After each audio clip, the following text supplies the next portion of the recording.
We call it a new form of evil on the world. It's never been done by any government in the past, to take a large group of its own people and say, we're going to kill you without any kind of a trial, and we're going to sell your vital organ parts.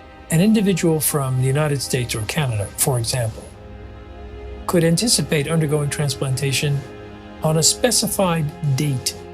It's a crime against humanity. It's abhorrent, and it needs to stop.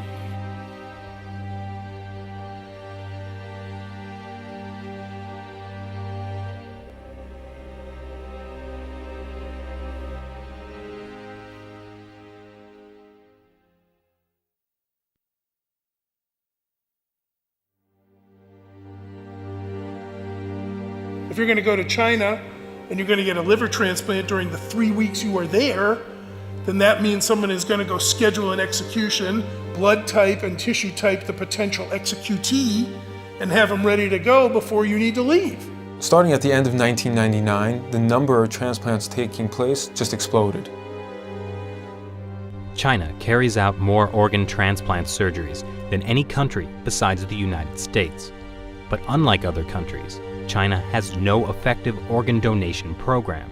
That's because culturally, Chinese people believe the body must stay intact even after death. China's Deputy Minister of Health, Huang Zhefu, has suggested that there are 7,000 transplants every year from the deceased, and that more than 90% come from executed prisoners.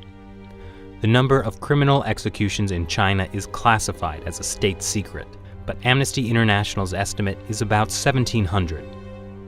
The numbers just didn't add up. It's just too large of a discrepancy there.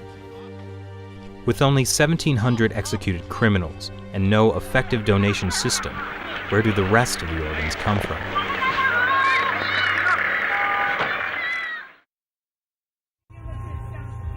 Zhao Shuhuan was put in a Chinese labor camp because she practices Falun Gong. 我每到一个劳教所，他都会让我们检查身体，给我们抽血验血。每个劳教所都是。 We estimate that in the period between 2000 and 2005, there are 41,500 transplants which have no other explained source. I'm absolutely convinced that over a long period from 1999 onwards, organ harvesting from prisoners has been taking place, especially with Falun Gong. 他领了到他那个马三家教养院有医院呢。 那个医院就是做我这理解好像就是验尿啊，抽干戈。 Doctors would come into the camps, they would look in their eyes, they would examine their organs with ultrasound and the like, and they were the only people in these camps who were medically examined thoroughly. In 2006, two Canadians, international human rights lawyer David Matus and former Secretary of State for Asia-Pacific David Kilgore, started to investigate allegations of forced organ harvesting in China. They found at least 52 points of circumstantial evidence, including websites of Chinese hospitals offering matching organs in less than a week. It's just not possible unless you have an unlimited source of organs. And these are people who are alive. We're talking about live donors. The actual transplant surgery itself was the form of execution. These were living people that were killed for their organs.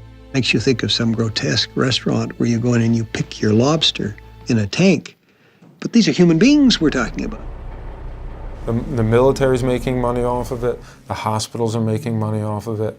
The middlemen are making money off of it. And we talk about money. We're talking about a multi-million-dollar operation.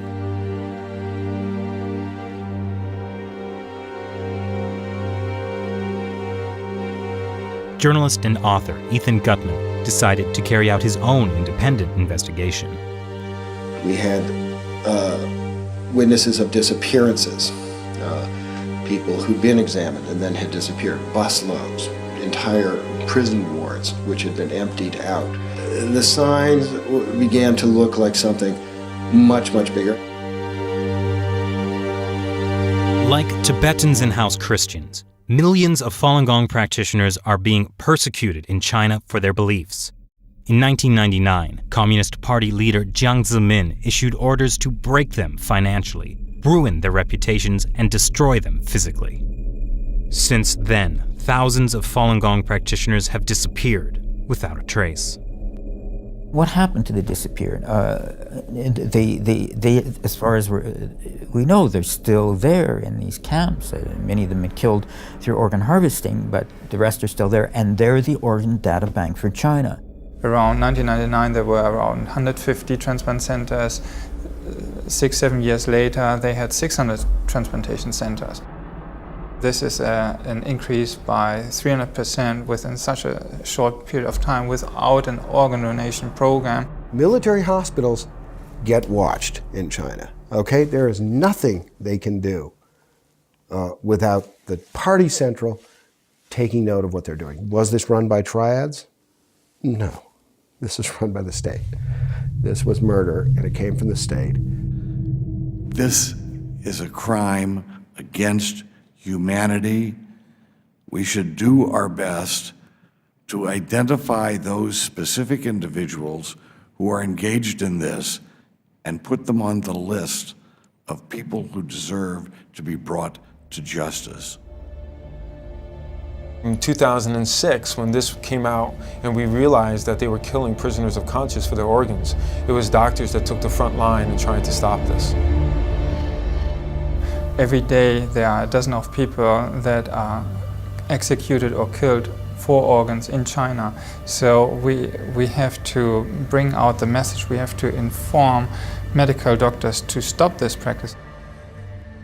But it's not only the medical community that's getting informed.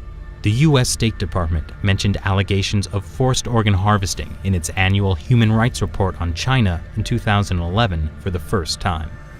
On October 3rd, 106 U.S. congressional representatives signed this bipartisan Dear Colleague letter to the State Department, demanding they reveal information on organ harvesting that they may have obtained from their sources in China. This barbaric human rights abuse must be stopped, but to stop it, we first have to further expose it. And with even more petitions circulating online, the issue is starting to get worldwide attention. But more needs to be done.